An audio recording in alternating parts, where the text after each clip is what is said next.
So I'm beginning to record the session. Welcome everybody to our Lunch and Learn. Has a nephew, Paul. Can't hear you. If you're not speaking, hear please you. mute your microphones. If you can mute, Everybody mute your microphones if you're not speaking. And we welcome you to our Lunch and Learn at on the 18th. Today is August 18. And so I figured today we would start something a little bit different than what we've been doing. I know my brother, by the way, Eli, will be back with us again next week. And as you know, when he's with you, he tries to, he takes you to school. He takes you to school and puts you on the bus and all these other things. I thought a little bit about how we're going to handle today and what needs to be. And as we are very close to the new month, the final month of the year of Elul, and dealing with everything we're going through, I thought today would be a discussion and a conversation about how this year is going to be different than all other years, but the same. It'll be different, but it has to be the same. And as Alan Pransky mentioned as we began, when we begin our service at the body of water, Crystal Lake, for Tashlik on Sunday this year, not on Saturday, because we don't cast away our sins on Shabbat. We can't carry on Shabbat, so we don't carry the bread. So the Tashlik service is moved to the second day of Yom Tov, or the high holiday. And how can we bring some familiarity to these high holy days this year? It's going to be very hard. It's going to be very, very difficult. And you're going to have to be a major player in the game. It's one of the interesting things is someone said to me, how in the world did you decide in June that we were going to be doing virtual high holiday services this year? How could you do that? Why didn't you wait? Well, I'll tell you why. We are blessed. We're blessed at Temple Ner Tamid to have, I hope he's not on, to have an amazing physician, a doctor who understands what the word pandemic means and taught us. He said, this is not going to just go away. A pandemic is a very serious situation. And these are the circumstances that you're going to have to deal with that none of us could ever even have dreamt about. How many of you have lived through a pandemic in the past? Raise your hands. If you've lived through a pandemic, I'm going to look at the grid here and see if anybody was 100 years old. Anybody here? No, nobody's raising their hand. Okay. So since none of you have lived through a pandemic, other than studying it in a book, you really can't know what it is. Now we know. Now we're all experts in pandemic. And having listened to Dr. Newton's advice and Rabbi Bernie, who was with the health department, right? I mean, so health was something he had been talking about and listening about. We made an early decision, and I don't regret it at all. I'm glad we did, because it gave us this opportunity to be sitting here now on August 18th, August Chai, 1 month before our first Rosh Hashanah virtual service, where I said to the people who came in a little earlier, we finally finished the plan. We haven't finished the service, we finished the plan. And now it'll go into the next phase. So I'm glad we started it in June, and I'm glad we started early, and we made a decision, and it was a hard one to make. But it was made based on science. It was made based on professional advice. So now we're stuck with this reality of having to live through a Rosh Hashanah and a Yom Kippur experience that we've never ever experienced before. And how do we do it? How can we do it? So I look back into my memory bank and say to myself, what was it about? What is Rosh Hashanah about? And so I am going to start with a clip, and just to kind of give you a little bit of a reminder of what Rosh Hashanah is all about. This is a short clip, it's not long, and then we'll go back into our conversation. What is Rosh Hashanah? Hashanah is the start of a new year in the Jewish calendar and a moment to take stock of your soul. Unlike January 1st, it's serious stuff. It's said that on this day, God takes special note of us and our behaviors, writing us into the book of life. It's time for reflection. Where have you missed the mark? How can you grow and improve yourself this year? Where do you need to seek forgiveness? The last line of the poem read on Rosh Hashanah, the Untitled Chapter, is a super concise guide to how we start the new year off right. Teshuvah and tefillah and tzedakah. Teshuvah and tefillah and tzedakah. Let's break those down. Tshuva, the word for spiritual realignment, comes from a Hebrew root that means return. It gets translated usually as repentance. It's more like remembering who you truly are and striving to return there. Rosh Hashanah is actually a step along in the process of Teshuvah, which starts a month earlier on the 1st of Elul and then kicks into high gear with the high holidays. Rosh Hashanah is 2 days long, is full of food, prayer, and some creative rituals. Its name means head of the year, and it has a lot of other names too. The meals are a big deal. Dinners and lunches. Most memorable is the blessing over apples dipped in honey for a sweet new year. You'll also see round challahs, sometimes with raisins, honey cake, sweet foods like honey carrots, kugels, tzimis. Plus, some people have a tradition of eating new fruits. A fiesta of things to taste for the first time in the new year. Sephardi Jews have a Rosh Hashanah Seder including foods with names that are puns in Hebrew. For instance, the head of a fish gives you an excuse to say, so that we may be like the head and not the tail. It's like saying, get your head in the game.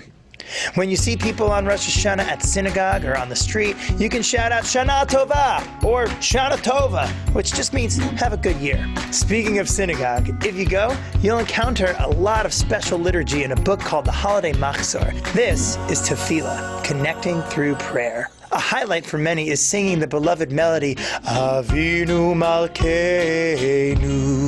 You also hear the Torah stories of Abraham and Sarah, Hagar and Ishmael, and the famous binding of Isaac story. And you'll hear the sounding of the shofar, Tukiya, that's the one little one. Then Shivarim, that's a threefer. And then there's Truah, and that's like a machine gun. And then the long one, Gadola, comes from Gadol, which means big, and it's long.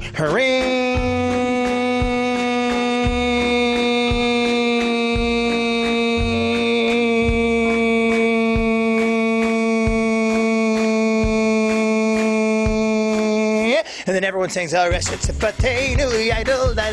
it's unbelievable. You're going to love it. You should really just come out and check it out anyway. If you're going to come once a year, might I recommend Shabbat, though? It's a much easier time to get through. I'm just saying, I'm not here to push a narrative or an agenda, but Shabbat's fun. In the Torah, hearing the cries from a ram's horn is a key mitzvah, or commandment, of Rosh Hashanah. The 100 shofar blasts, there are 3 types, are meant to arouse and to awaken each person. There's a beautiful daytime ritual that is very engaging for kids called Tashlik. People toss breadcrumbs into a nearby body of water to symbolically cast away old habits and mistakes. Rosh Hashanah is also a time of year to consider how to do more tzedakah, justice in the world, through community projects, taking a stand on important issues, or giving charity, say after the high holiday appeal to your synagogue. At the new year, we turn the pages of our own life's book, be it tattered, torn, or terrific. Rosh Hashanah is an auspicious moment in time that invites us to wonder, what's the next chapter in my life all about? Trua! And then the big one, Tekiah Gedolah!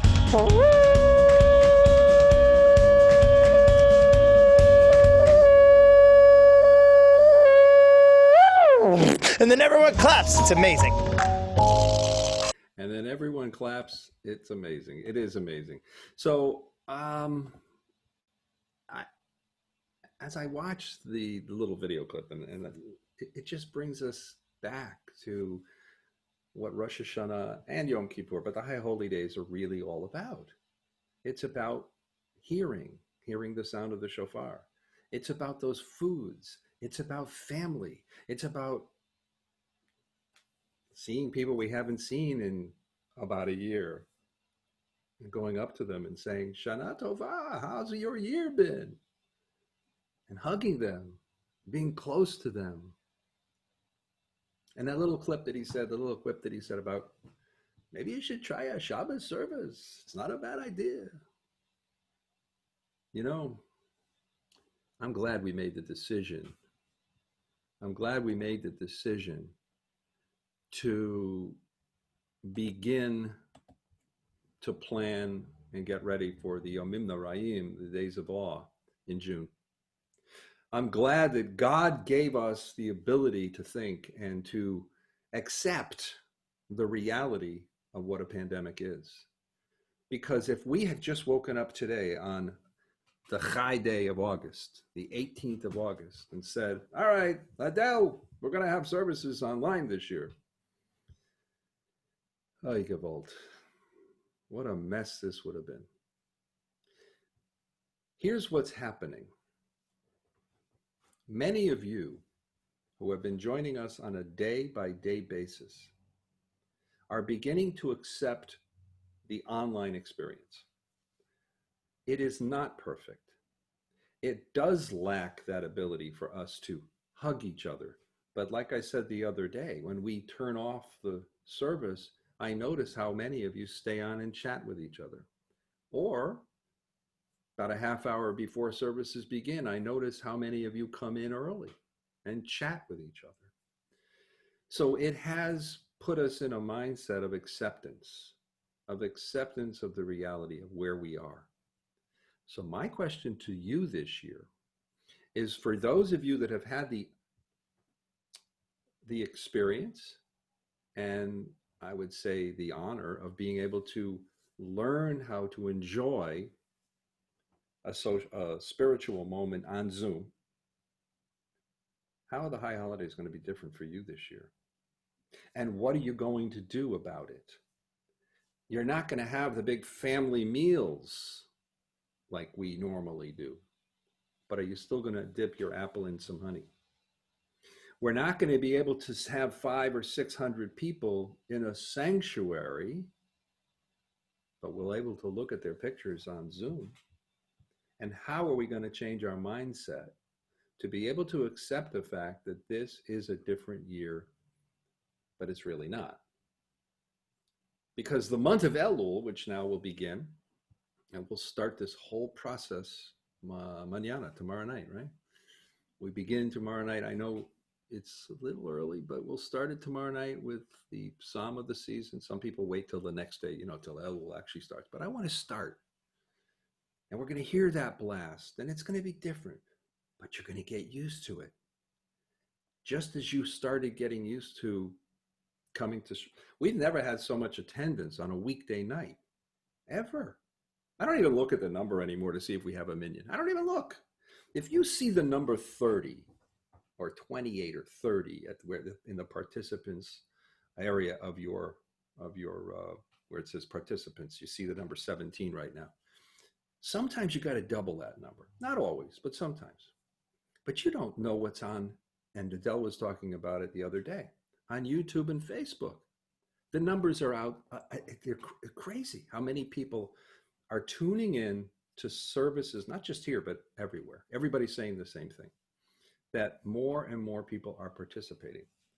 So in one sense, the planning that takes place has to be around your experiences in the past and how we can bring those moments back to you. And so today I wanted to start out with, what are your expectations? What are you going to miss? And the things that you're going to miss, how are you going to make up for it? I'll tell you what I'm going to miss. I'm going to miss looking out into the congregation and not only hearing you, but feeling you and seeing you sing back with me. I'm going to miss those of you who love to listen to my sermons with your eyes closed. I told you the story about the woman in my former shul in Rhode Island. It was my first year in the pulpit, full time. And I started giving my sermon for Rosh Hashanah. And she sat in the back row. I could actually hear her too, by the way. And When the service was over, she came back and repeated every word that I said virtually. At least she got the whole message of my sermon. And it taught me a lesson. Some of you like to listen with your eyes closed. Others, I do put to sleep, and for that I apologize. I'm going to miss that, but yet, like we're doing right now, I see you. And I've learned to accept this as the alternative of not. If we weren't able to do this for the past several months, I may not have been able to see some of you. So I look at this, and when people tell me that they've been exposed to COVID, or that they've been ill, or that they've been tested positive, or that they're concerned about being tested positive, when I hear that, I pray extra hard. And when they tell me they're fine, I say Shehecheyanu, extra hard, because this is a pandemic, and this is real, and we will get through this. Gam ze yavor, this too shall pass. And how are we going to make this year better? And how are we going to make this spiritual? Le David will be recited, the psalm of the season will be recited, and the sound of the shofar, which normally we do in the morning, will be blown every night, and someone's going to tell us of an experience of the past. What is the one thing that I tell people when they have a loss? Anybody know? Anybody know? What's the one thing that I tell people when they experience a loss? Go ahead and open your mic if you know the answer to the question and tell me. Anybody remember? Share memories. Share memories. Unfortunately, Loretta, you've had to go through that with me. Memories console. Memories help us return. Oh, wait a minute. Return? That's a word that I think we use during the high holidays. What was that guy say about returning? Tshuva. To do tshuva. It helps us to return, or to get back to the whole reason we're here. And one of the reasons we're here are the memories we share by our teachers. And who were our teachers? The people that we remember. Our parents, alav shalom, for many cases, in most cases. And even some of the great teachers that we have had that still stand out in our hearts and in our memories. We can bring ourselves back to those moments. And that could be healing for us and bring us to a point of tshuva, of return. So what are you going to do about it?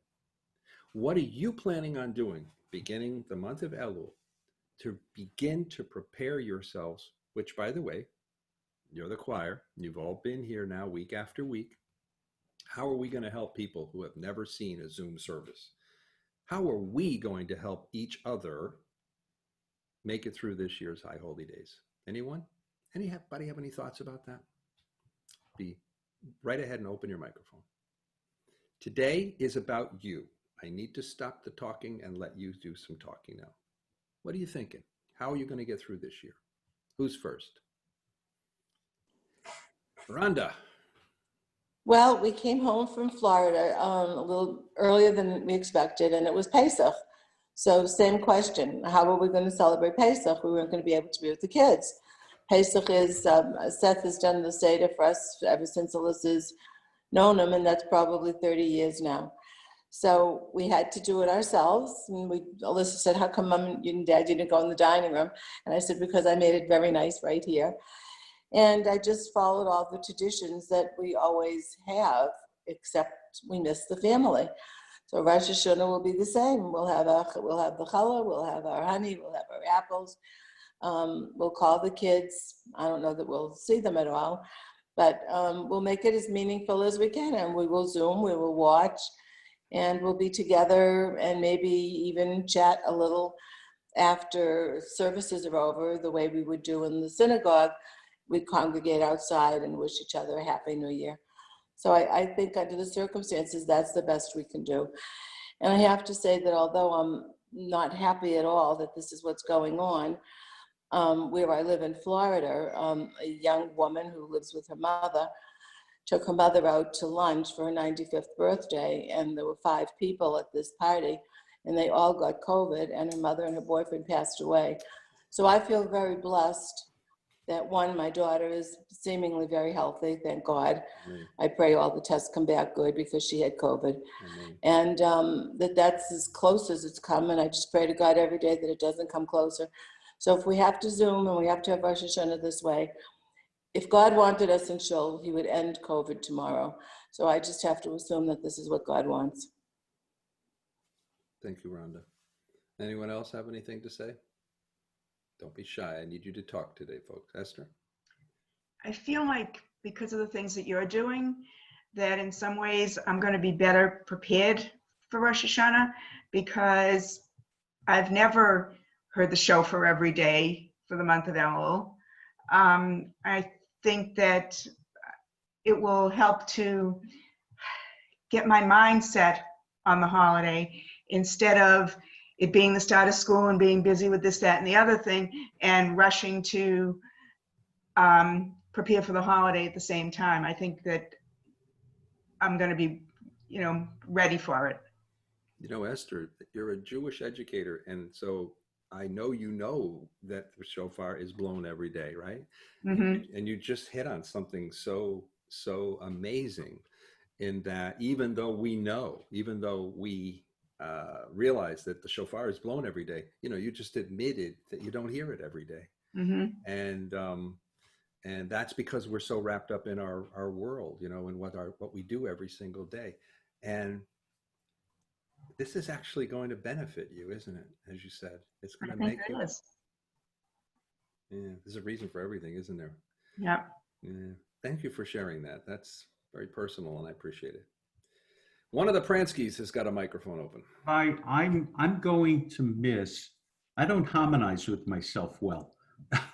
And I'm going to miss. Although you do. Bum. But I'm going to tremendously miss the energy that comes from all of us together singing and celebrating and being there. That personal energy, yes, a lot of it comes through the computer screen, but that part of it, because I so much enjoy singing and being involved, because that to me is my way of expressing my emotion. And that's something, I sing, and if you watch me, I'm like you, I'm dancing around and my hands are going around, but it's not the same because there's nothing coming back at me. Or if it is, it's a mishmash, as you refer to it. But can you hear it in your head?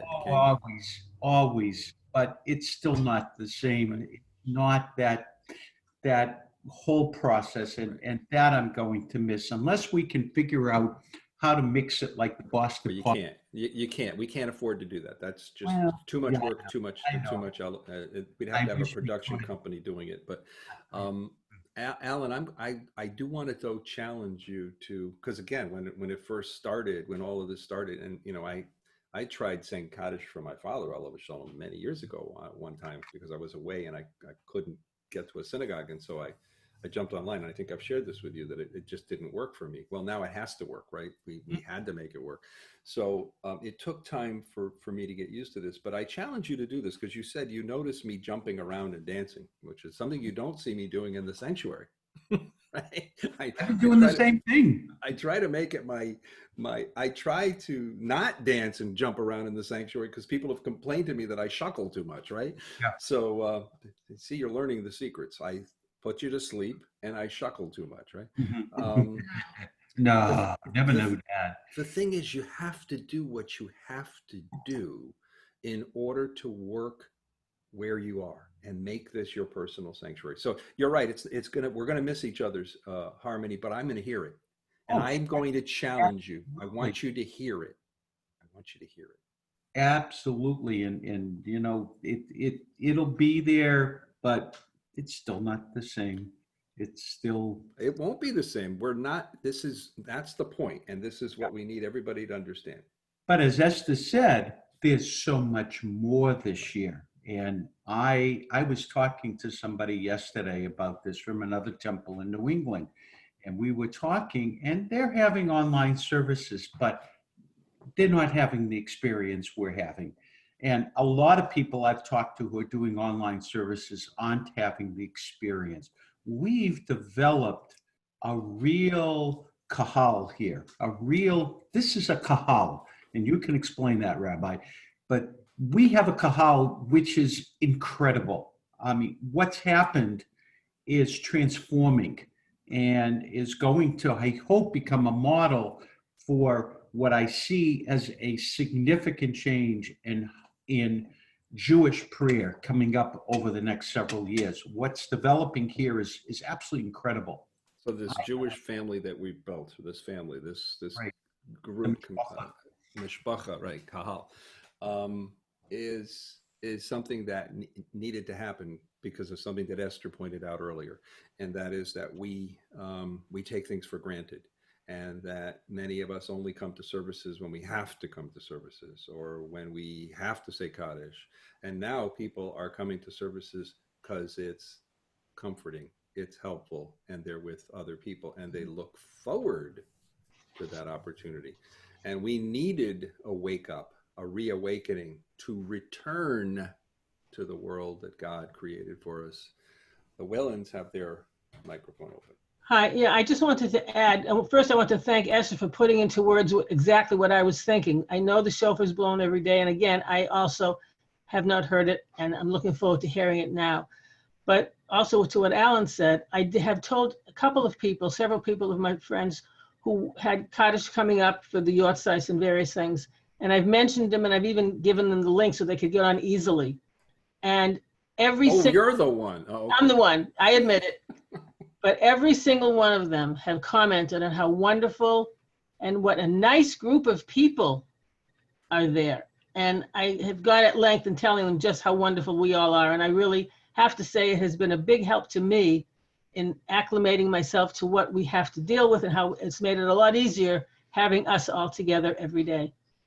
Thank you, Rabbi, for doing it. And again, thank you, rabbis. Thank you, Adele. Thank you, Dr. Newton, and thank you, congregation. Exactly. Because you're the people who tuned in. You know, you're the folks in the beginning who said, we don't want to do this. We don't want to do this. And guess what?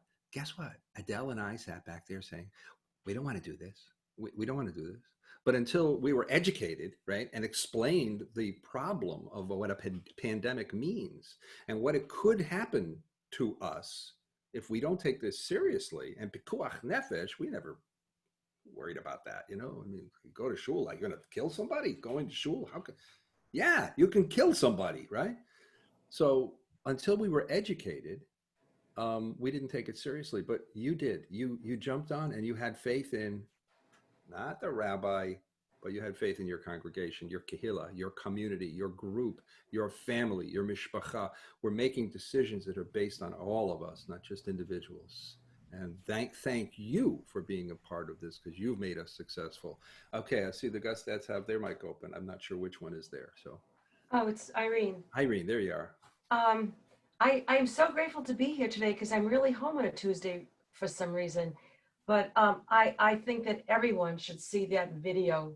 It was wonderful, and it actually like drew me in. I became focused of what's to come.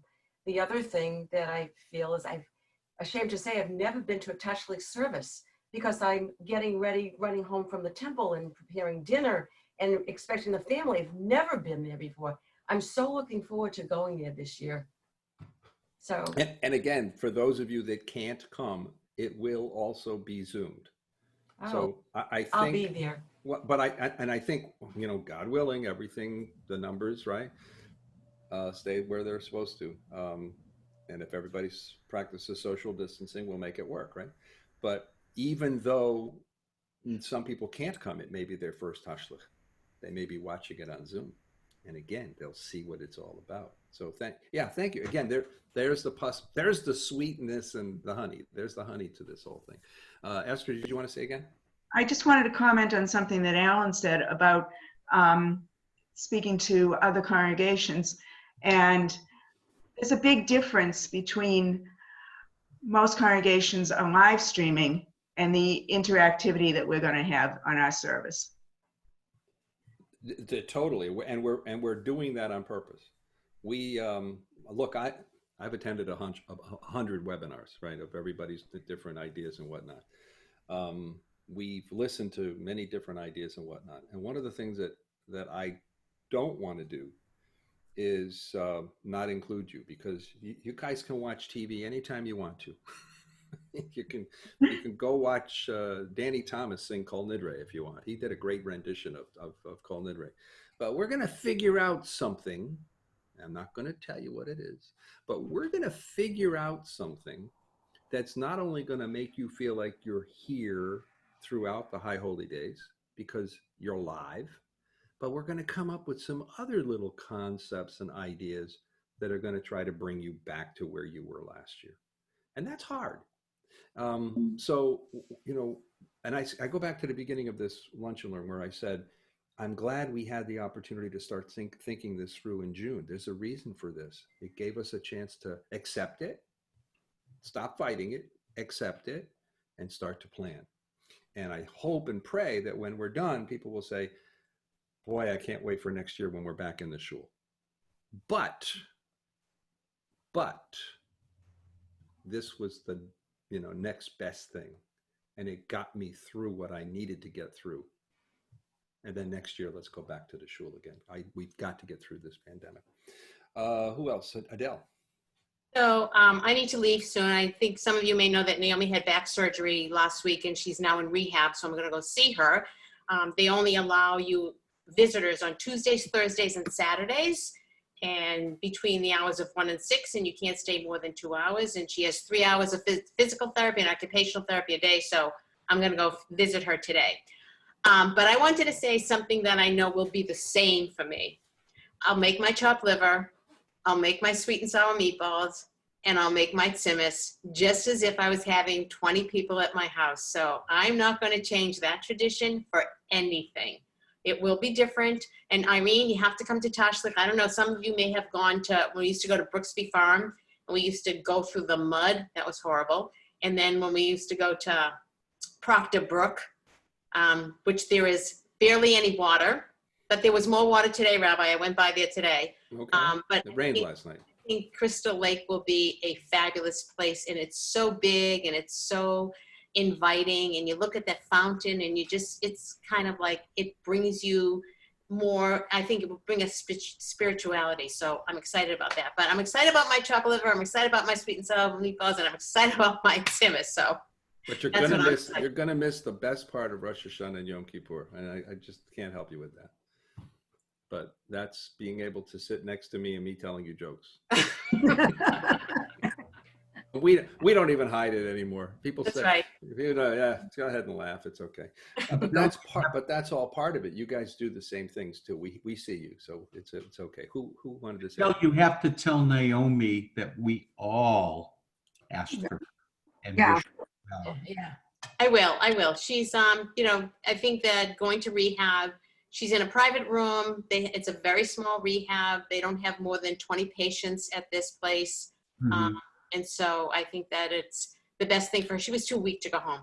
And Where is she, Del? She's in Compass in Beverly. Compass? In Compass. Oh, Ed Compass. In Compass. It's Cummings Park. Yep. So Yep. Beverly does nice things, right, Paul? Beverly's a great town. We wish her well, and please, and I'll be checking in with her Send her all again. our Please good send her our love and refuah shlema.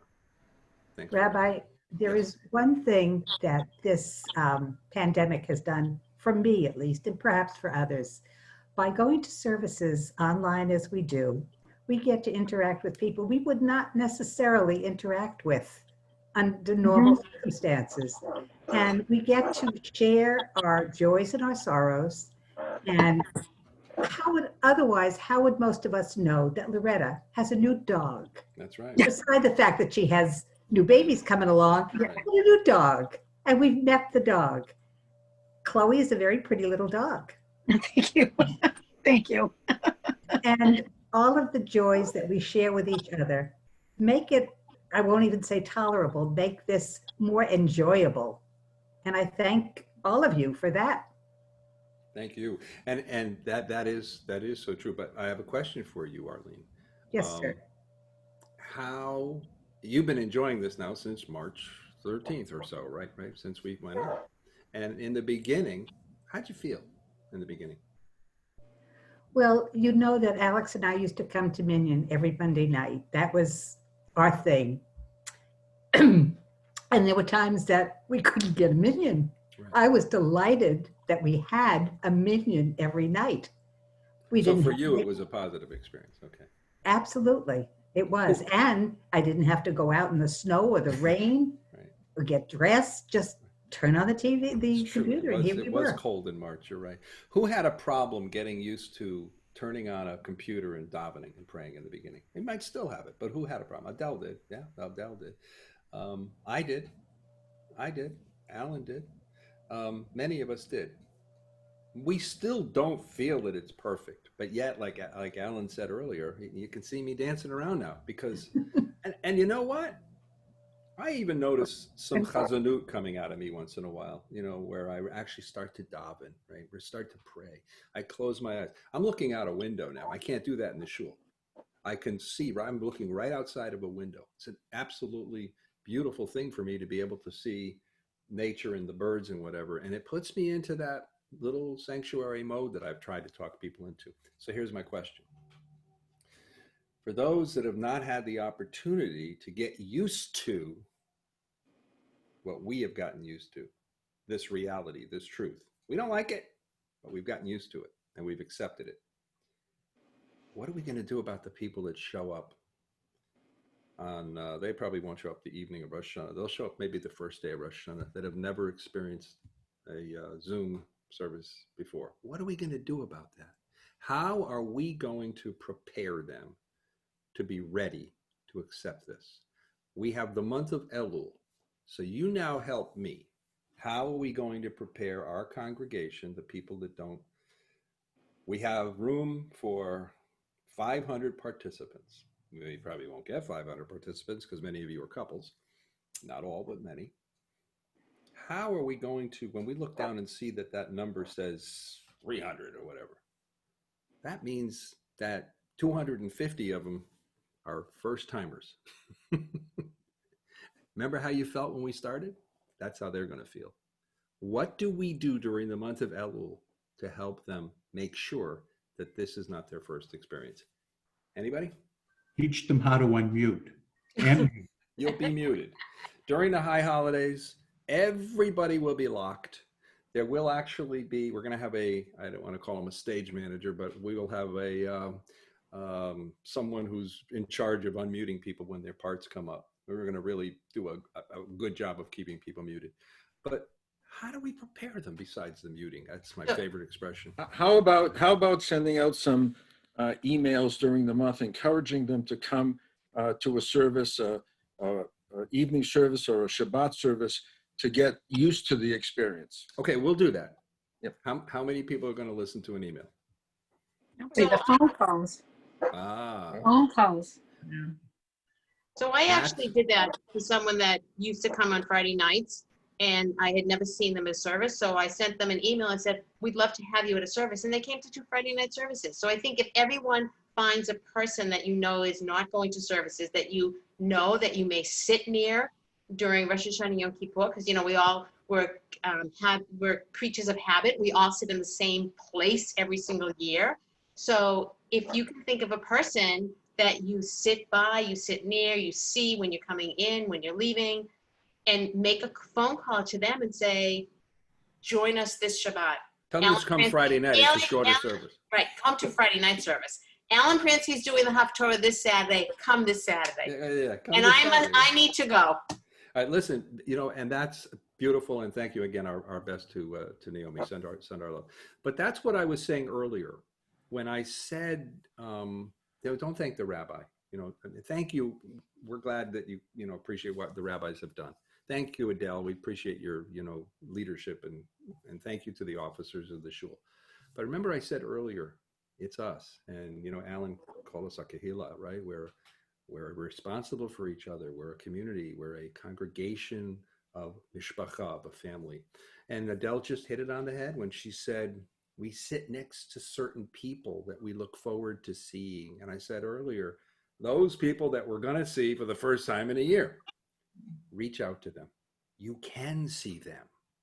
You can help us help them by calling them and saying to them, I'm not going to really be able to sit next to you this year for the high holidays.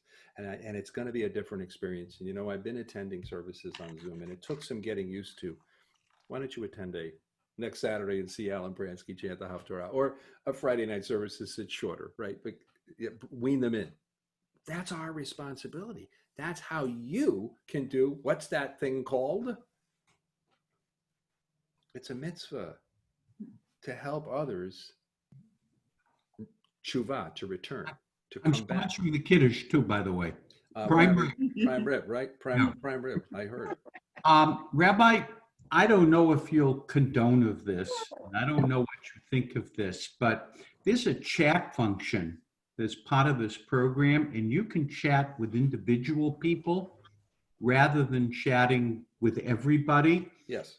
Those of us who have been doing this on a regular basis, if you see somebody that you've never seen before or you haven't seen for a while, hopefully they'll see the chat there and say welcome. Or so Alan, thank you. I'm going to stop you for just a second. So first of all, some of you try to chat with me when I'm leading. So it's very hard. I can't see the chat. It doesn't pop up on the bottom of my screen when I'm sharing. Okay, so just remember that. All I see is someone's trying to chat with you, which means I have to stop davening and I have to go look at it. So sometimes I ignore people. But I want you to know, Alan, when we set up these services, there is a box that you check for each service. And it says, allow participants to chat privately. And I always check that box off. Because I know you're chatting, I see it, I can tell you're doing it, and I think it's very important when you guys are welcoming new people. We have people that come into our services, as I'm sure you all know, that some of my brother's congregants have been coming, Eli's congregants have been coming from New Jersey to say Kaddish. And we also have other people who have been coming in. Other people who come in on YouTube, we can't talk to, we can't chat with them, we don't know who they are. But it is important for you to go over to a person who walks into the shul and say to them, Baruch haba, we welcome you, right? You're doing exactly the same thing as Alan just said when you chat with someone and say, hi, I'm Rabbi Perlman. I've never seen you on before. Welcome. Who are you? And so that's okay. I do condone that. Absolutely. Excellent. That's something, and by the way, one of the most meaningful things of all of what's been going on is when we helped several families, not just one, but several families, do their Shiva minions. I got, tingly and because we're doing such a huge, the greatest honor that you can do is to remember somebody who can't say thank you for it. And we were providing the family, the group, to be able to provide. I was watching the faces, and afterwards they came on and they were almost in tears. They were so thankful because we were so warm and welcoming. We included them. We became part of their family. How about the people that we've had baby namings for? Yeah, that was awesome too, sure.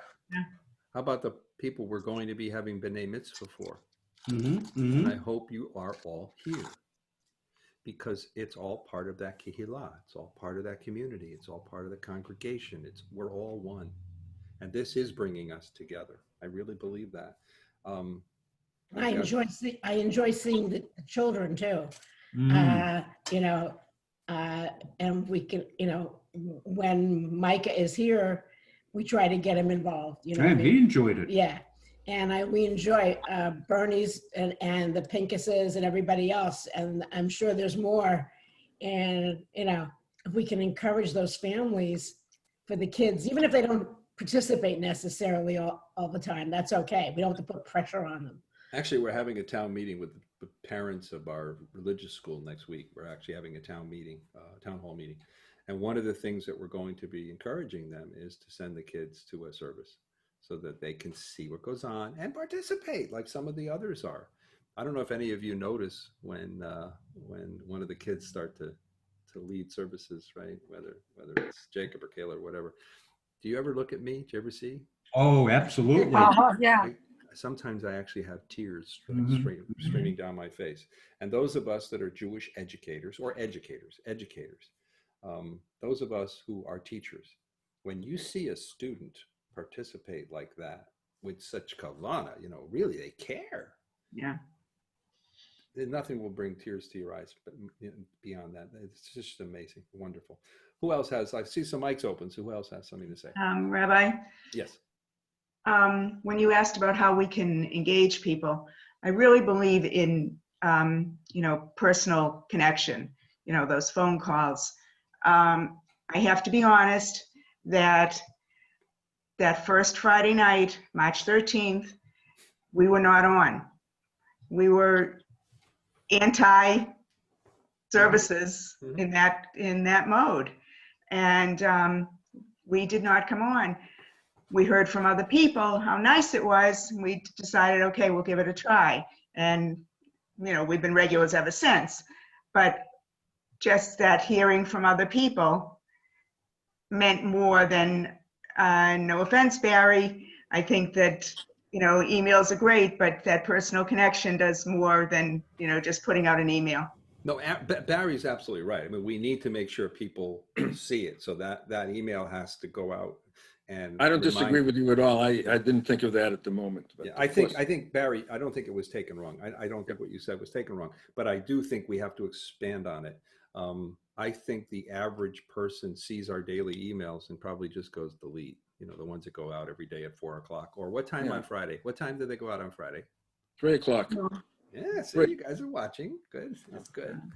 Let me just add a comment or two. Since I don't usually participate in these discussions, I'm more of a listener, but I definitely feel part of the as part of the community. I mean, I haven't said a word to Rhonda and Stuart in months, but I'll tell you, if they're not there for a couple of days, I wonder where they are.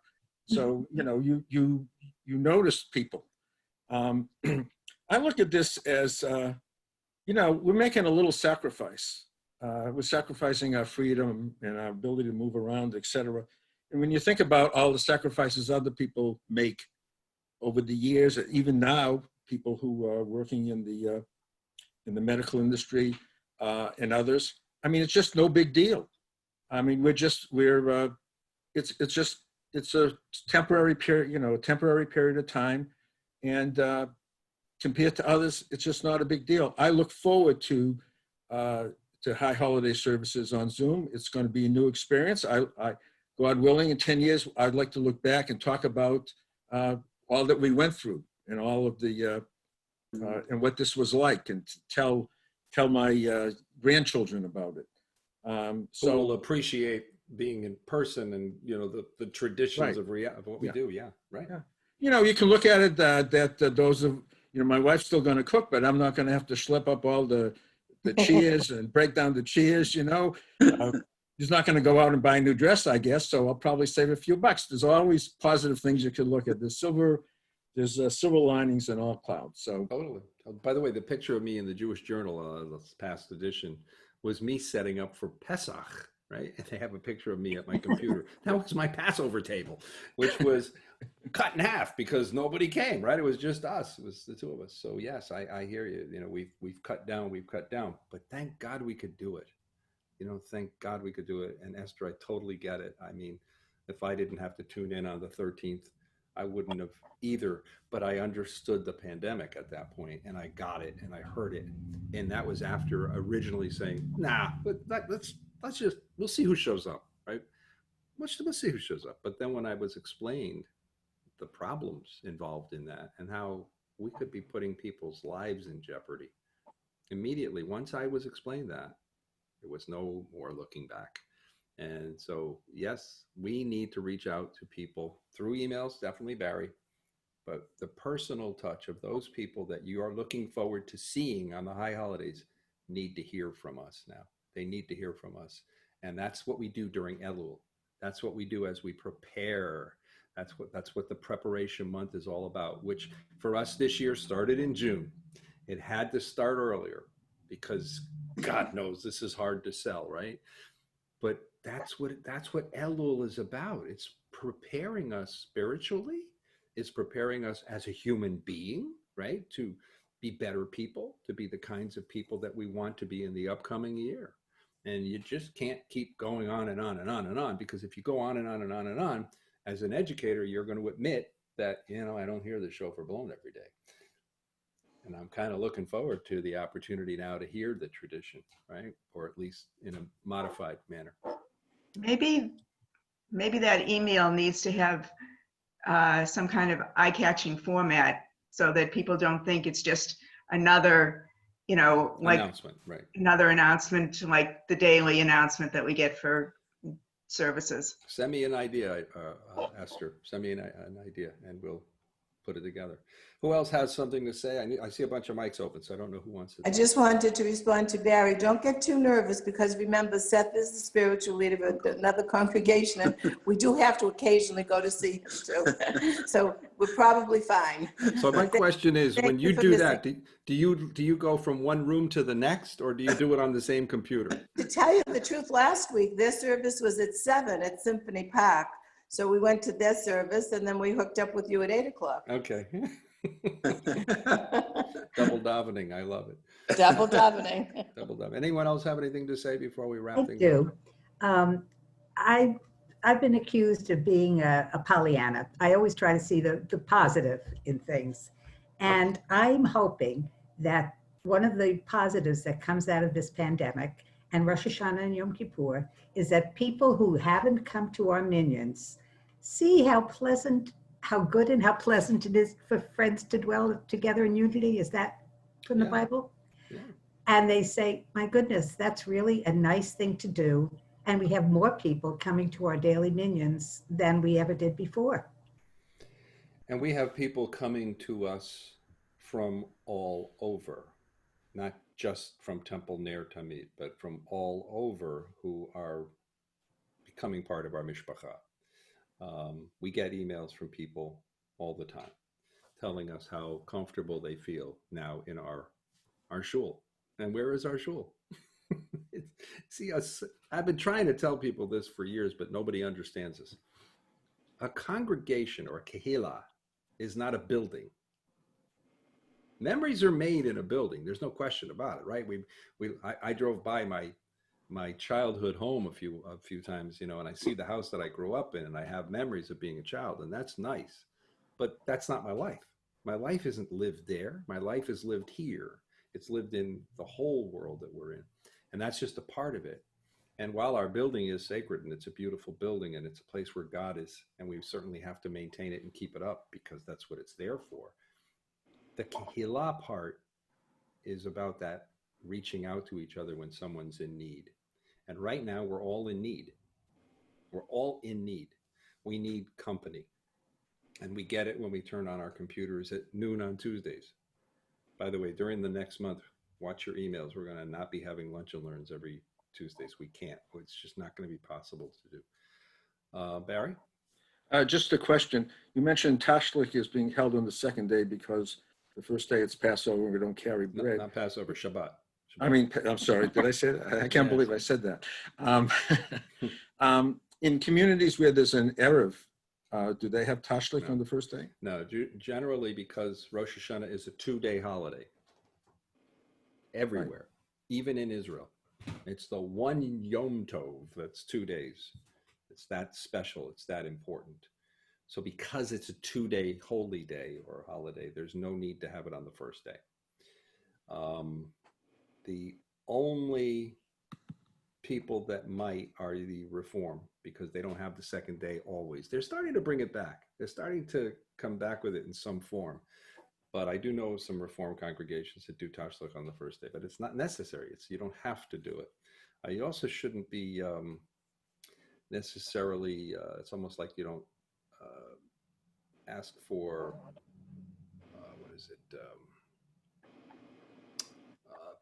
petitions and things like that on Shabbat, right? We were supposed to refrain from doing too many major requests. So what are you doing when you're casting away your sins or whatever? I'm changing. You can wait till after Shabbat, so you don't have to transform then. So that's usually done the next day. And I don't know of anybody other than some Reform congregations who don't have a second day that do it on the first day, if it falls on Shabbat. Even with an Erev, right? I did say originally it's because of carrying, but it's also because of other reasons as well. It's a good question, Barry. Anybody Rabbi, else? I'm sorry, I didn't mean to interrupt. Will there be, is there a special time where you're going to be starting the Tashlik Yes. service? Yes, so it's at 2:00. Thank you. It'll be at 2:00, and we will be sending out information about that. We're not 100% sure yet if it's going to be limited to 50 people or not. I don't think it has to be, but we're not sure. And here's why I say that. That's why we want to wait as long as we can before we send out that final information. Right now, the governor said that outdoor activities should not have more than 50 people. Right. Except if you look at the declaration or the documents, the exclusions are religious gatherings or protests. Huh. So now that you know that I don't talk about politics, I'm going to stop there, and I'm not going to talk about the protests. But I will tell you that I also believe one of the reasons that the religious exclusion was put there was because of the lobby that took place and put so much pressure on the governor to reopen the churches, as you may recall in the beginning. So churches and protesters are excluded from the 50-person limit. That could change at the time of Tashlik, so we don't want to put out that number yet. Right now, it could just be open to as many people that want to be there, as long as we maintain social distancing, wearing masks, and stay 6 feet apart, unless we're in the same family. And that's how we're basically doing funerals right now. We're doing funerals based on the individual caretaker rules. There's JCAM rules. There's Dave McKenna's group. There's other caretakers who have different rules. Some say 25 people. Some say whatever, 50. So everybody has their own individuals. We'll see what happens. I'll send out that information most likely 2 weeks before. We'll have a better handle on how many people can come, and whether or not you have to sign up or not. I'm hoping not. But... Sue. Hi. How are you? Are you driving? No, I stopped. Okay. I was, but now I'm parked. Did you want to say something? I wanted to say that I think it's really important that everyone go and to support online services. And I agree with what everybody has said. You get to see people that ordinarily you may not have seen. And even though some of the traditions aren't going to be what they were, we can make it happen and enjoy. Thank you so much. So I'm going to end with these comments. Thank you very much, Sue. You're welcome. I'm going to end with these comments. We talked about teshuvah, to return. This year will be different than all other years, except for one thing. We're all going to be returning for the same purpose. And it doesn't matter how we get there. The same purpose is to get to the new year and look at the kind of people we've been in this past year and the kind of people we want to be in the new year. How do we want to act? How do we want to be? How do we want to make this world a little bit better? How do we want to stop other people from hurting? How can we offer tzedakah? How can we do tikkun olam? How can we look in the mirror at night and say, I can sleep comfortably now because I made a difference? Whether we're doing it on Zoom or we're doing it in the comfort of our sanctuary, doesn't matter. We're all looking for the same end, teshuvah, to return. So I invite you all to spend the month of Elul. And as we read the Psalms of comfort, and as we hear the sound of the shofar reawakening inside of us, that desire to return, let it not be for naught. Gam ze yavor, this too shall pass. But I hope and pray that our kindness to each other grows stronger and stronger, and we become a better kahila, a better community, a better congregation, a better group of friends, a better group of family. And with From your that, mouth to God's ears. I say, have a great day. It's 1 o'clock, and my next meeting begins very shortly. So have a great day. See you in shul tonight, folks. Have Thank a you. good day. Thank you. Thank you, Rabbi. Have a Shalom. good Thank you, day. Rabbi. Thank you. Hi, Renee.